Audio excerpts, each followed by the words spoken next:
আসসালামু আলাইকুম এভরিওয়ান, কেমন আছেন সবাই? আশা করি সবাই ভালো আছেন। আর আজকে আমাকে দেখেই বুঝতে পারতেছেন আমি কতটা হ্যাপি, কারণ আজকে আমি চলে যাচ্ছি দেশের বাইরে। অ্যান্ড এই জন্য আমি অনেক বেশি খুশি, কারণ এই দেশে আর আমি থাকতে চাচ্ছি না। এই দেশ আমাকে অনেক দুঃখ দিয়েছে, কষ্ট দিয়েছে।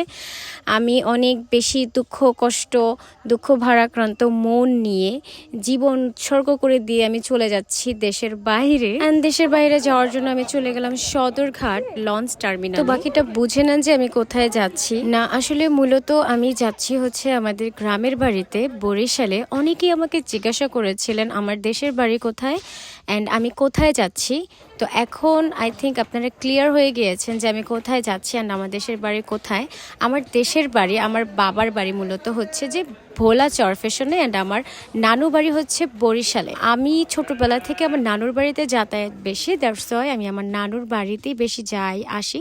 ভোলা আমার খুব কম যাওয়া হয়, তাই আমাকে কেউ জিজ্ঞাসা করলে আমি মূলত বরিশালটাই বলি। আমার ফ্যামিলিতে আমরা যারা যারা আছি সবাই মিলেই যাচ্ছি গ্রামের বাড়িতে। অ্যান্ড লঞ্চ ছাড়ার আগে আমি অ্যান্ড আমার ছোট ভাই দুজন মিলে বাইরে থেকে অনেক কিছু খাবার দাবার কিনে নিয়েছিলাম। লঞ্চ ছেড়ে দিলে যেহেতু লাইট সব অফ করে দিবে, সিলিং এর যত লাইট আছে সব অফ করে দিবে, তাই আমরা যারা আছি সবাই মিলে কিছু ছবি তারপরে ভিডিওস টেক নিয়েছিলাম লঞ্চ ছাড়ার আগে।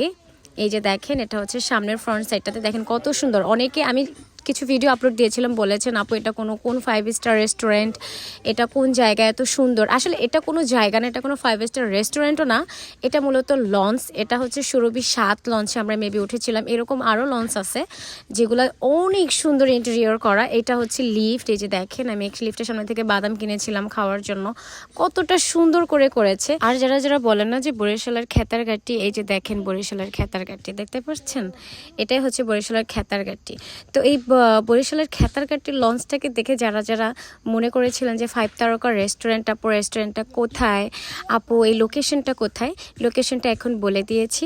আশা করি আপনারা বুঝতে পেরেছেন। এতটা সুন্দর করে আমাদের বরিশালের লঞ্চগুলো তৈরি করা যে মানে একটা 5 তারকার রেস্টুরেন্টও এতটা সুন্দর লাইটিং প্লাস এতটা সুন্দর হয় না, মানে খুব কম। যাই হোক, আমরা এখানে ছবি ভিডিও করতে করতে আমাদের লঞ্চটা অলরেডি ছেড়ে দিয়েছিল।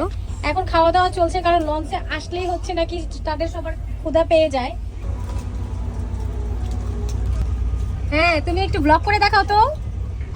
জানেন ওয়েট হ্যাঁ বলো। আজকে আমাদের একটা ছোট্ট রুম দেওয়া হয়েছে। ছোট্ট রুমটার ভিতরে আমরা সারা জীবন কাটাবো। কালকে সকালবেলা শুনি সারা জীবন বলে ছোট্ট রুমটার মধ্যে কাটাবে। হ্যাঁ, তারপর আমরা কালকে সকালবেলা উঠে চলে যাব। হ্যাঁ, সারা জীবন থেকে, তাই না? পানি চাই। এরপরে তাদের সাথে সাথে আমিও খাওয়া দাওয়া করে নিয়েছিলাম, কারণ আসলেই ভাই লঞ্চে ওঠার সাথে সাথে কিন্তু ভালো ক্ষুধা পেয়ে যায়। অ্যান্ড আমার সাথে কে কে একমত, কার কার এরকম হয় যে লঞ্চে ওঠার পরে হচ্ছে ক্ষুধা লেগে যায়? বরিশালে যারা আছেন, ভোলার যারা আছেন, ভোলাতেও যদিও লঞ্চে যাওয়া হয়। এছাড়াও যারাই লঞ্চে জার্নি করেন, তো লঞ্চে উঠলে ক্ষুধা লাগে কার কার, এটা অবশ্যই কমেন্ট করে জানাবেন। ইনশাল্লাহ নেক্সট ব্লগ নিয়ে খুব শীঘ্রই হাজির হব। অ্যান্ড সবাই ভালো থাকবেন। আল্লাহ হাফেজ।